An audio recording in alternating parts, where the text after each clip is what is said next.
महाभारत और रामायण में जीवन के सार समझाने वाले ऐसे कई प्रसंग मिलते हैं जिन्हें आम व्यक्ति भी समझकर अपने जीवन में उतार सकता है। महाभारत में कुरुक्षेत्र के रण से जुड़ी हुई ऐसी ही एक पौराणिक कहानी है जिसके बारे में बहुत कम लोग जानते हैं। आपने कई तस्वीरों, टीवी सीरियल और धार्मिक किताबों में देखा पड़ा होगा कि महाभारत युद्ध में भी श्री कृष्ण के साथ हनुमान जी रथ पर सवार थे। ऐसे में प्रश्न उठता है कि महाभारत के रण के बाद आखिर यह रथ कहाँ गया था। आइए जानते हैं महाभारत के एक प्रसंग में। खांडव वन दहन के बाद अर्जुन को एक रथ प्राप्त हुआ था जिस पर एक कपिध्वज लगी थी और दिव्य घोड़ों से सुसज्जित था। अग्निदेव के कहने पर वरुण देव ने दिव्य घोड़ों से जुड़ा हुआ एक रथ अर्जुन को दिया था जिसकी ध्वजा पर हनुमान जी विराजमान थे। वह रथ देवताओं और दानवों के लिए भी अजेय था। भगवान विश्वकर्मा ने बहुत तपस्या करने के बाद उस रथ का निर्माण किया था। महाभारत के युद्ध में इस रथ के सारथी भगवान श्री कृष्ण बने थे। इस रथ पर सवार होकर महाभारत के युद्ध में जो प्रदर्शन अर्जुन ने दिखाया था वो सब जानते हैं। महाभारत युद्ध के समाप्त हो जाने के बाद श्री कृष्ण जी ने अर्जुन को रथ से नीचे उतरने को कहा।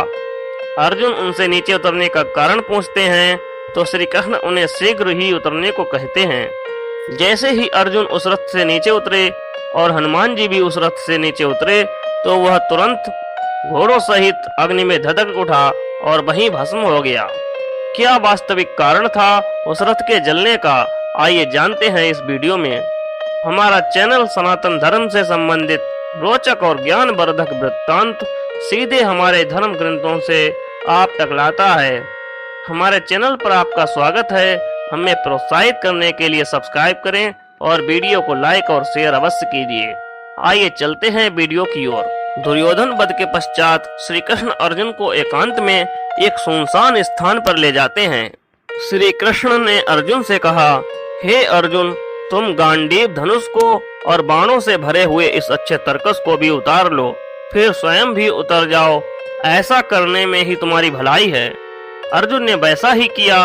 तदनंतर श्री कृष्ण घोड़ों की बागडोर छोड़कर अर्जुन के रथ से स्वयं भी उतर पड़े। अब भगवान श्री कृष्ण ने हनुमान जी को भी रथ से नीचे उतारा। अब श्री कृष्ण ने हनुमान जी से रथ की ध्वजा को अलग करने को कहा। जैसे ही हनुमान जी ने रथ की ध्वजा उतार ली वैसे ही अर्जुन का वो दिव्य रथ अग्नि में धू धू कर जलने लगा। भव्य विशाल रथ के जल जाने से अर्जुन ने भगवान श्री कृष्ण से अपने रथ की ऐसी दशा होने का कारण पूछा। श्री कृष्ण ने हनुमान जी को कारण बताने को कहा। तब हनुमान जी ने श्री कृष्ण से कहा, प्रभु मुझे क्षमा करें, मैंने सदैव प्रत्येक योद्धा से अर्जुन की रक्षा की, किंतु मैंने अंगराज कर्ण के सभी घातक बाणों से अर्जुन को बचाया, परंतु उनके अत्यंत विनाशकारी बाणों से इस रथ की रक्षा न कर सका। तब भगवान श्री कृष्ण ने कर्ण की प्रशंसा की और अर्जुन से कहा, मैंने अपनी माया से इस रथ को अभी तक सुरक्षित रखा था, जबकि यह रथ तो अंगराज कर्ण के बाणों से उसी समय जलकर भस्म हो चुका था। यदि मैं अपनी माया से इस रथ की रक्षा नहीं करता तो तुम इस युद्ध को पूरा नहीं कर पाते और विजय प्राप्त नहीं कर पाते, किंतु अब कार्य पूर्ण हो चुका है, इसलिए इस रथ को मैंने नष्ट हो जाने दिया। उस समय अर्जुन ने भी कर्ण की प्रशंसा की थी। रथ नष्ट हो जाने का एक कारण यह भी था कि अंगराज कर्ण को अपने गुरु भगवान परशुराम जी का आशीर्वाद प्राप्त था कि कर्ण के बाणों में वो शक्ति होगी जो ना तो कभी किसी योद्धा के बाणों में थी और ना ही कभी होगी। संभवतः कर्ण के बाण इतने घातक थे कि उनके तेज को स्वयं महाबली हनुमान भी पूर्ण रूप से नहीं रोक पाए। हनुमान जी केवल अर्जुन के ही प्राणों की रक्षा कर सके, किंतु उनके रथ की नहीं। स्वयं भगवान श्री कृष्ण ने भी रथ की रक्षा केवल युद्ध के अंतिम दिन तक ही की थी। स्वयं भगवान श्री कृष्ण ने रथ की रक्षा केवल युद्ध के अंतिम दिन तक ही की थी। यदि वो चाहते तो रथ का बाल भी बांका न होता, किंतु भगवान श्री कृष्ण यदि रथ को भस्म न होने देते तो आज संसार को अंगराज कर्ण की संपूर्ण शक्ति का ज्ञान कभी नहीं हो पाता और संसार में केवल अर्जुन के ही गुण गाए जाते।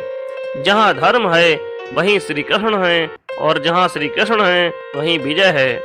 आज के वीडियो में बस इतना ही। हमारा आज का ये वीडियो आपको कैसा लगा हमें एक लाइक और कमेंट करके अवश्य बताइएगा। वीडियो पसंद आया है तो इसे शेयर करने की कृपा कीजिए। इसी के साथ आप सभी को जय श्री कृष्णा।